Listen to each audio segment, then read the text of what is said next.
Prepare po kami, pupunta kami ngayon sa integrated school. So yung dala namin ito. Yan.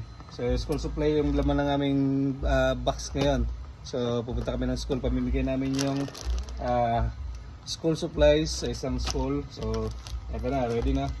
So yan yung laman ng ating box. So ito isang set na, kompleto na. And mayroong crayons, notebook, papel, lapis, tsaka pantasa. Yan, isang set na yan.